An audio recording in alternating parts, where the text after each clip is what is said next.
Bipolar Rollers, welcome back. I've been seeing a lot of posts lately about people who are manic, or going through their manic stage through bipolar, and they're having a real difficulty with dealing with it. And personally, this is something I can really relate to.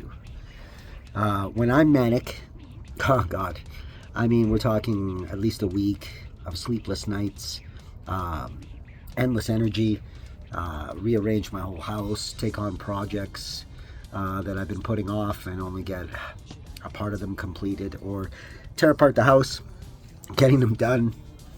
I make crazy decisions. I mean, it brings me back to my old, bad habit days, so, and that's also triggering, right? Because when you feel the same way, but you're not doing that, it's frustrating. You're basically held captive by your own mind. And people are always looking for suggestions on how to deal with it. And, I've tried a lot of things, but I can honestly tell you the highest success rate I've had is with meditation. Now, people get really intimidated by meditation.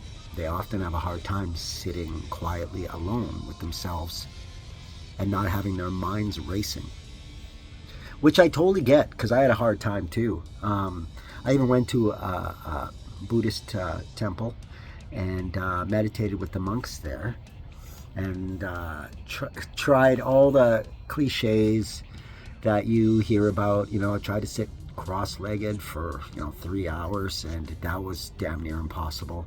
And I struggled, I fidgeted, my mind kept racing. I was pretty young then, and I didn't really understand meditation so much. And I can see and understand why it's so intimidating for some people.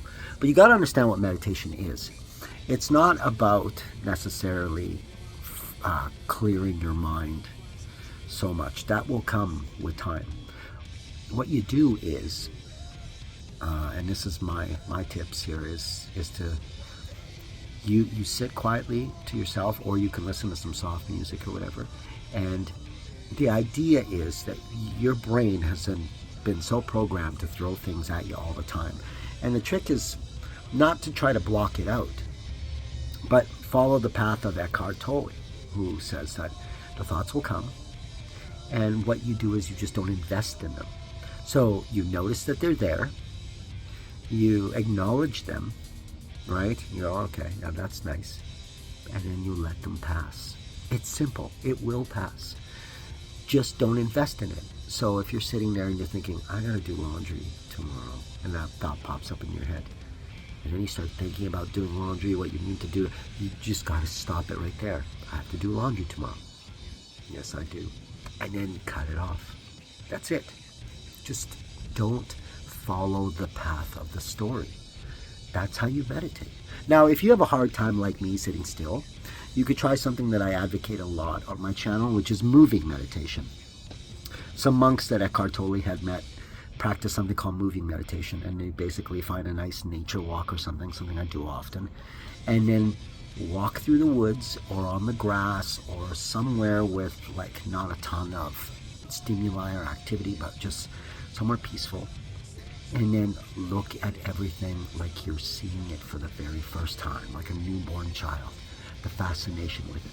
Once again, don't follow the story, right? If you see a tree and you start thinking about other trees, and then you start going through the name of the tree and all that stuff, don't do that stuff. Just look at it, enjoy its beauty. If a thought comes, acknowledge it and let it pass. Don't follow the storyline. That's how your mind will eventually quiet. It'll quieten. Your mind will go quiet, and then eventually you'll find that inner peace that you're looking for. And it doesn't have to be long. Like, don't be like me and get into these 3-hour mantra type of, it can be like 20 minutes, and it will change your life. It will change your day, and it'll give you a new perspective on what it's like to have a mind that's yours, and not just a basic recording of everything you've been exposed to throughout your life. Totally unnecessary to follow the rabbit hole. Just acknowledge it and let it go.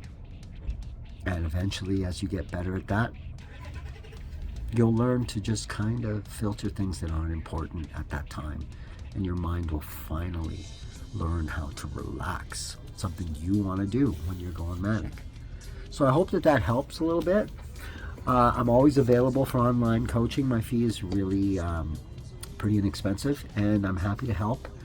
But for more tips like this, or just someone you can relate to who has bipolar and laughs about the struggles and acknowledges the strengths of having bipolar, then please hit the like button and subscribe to my channel. And I look forward to chatting with you guys in the next video. And as always, my bipolar rollers representing.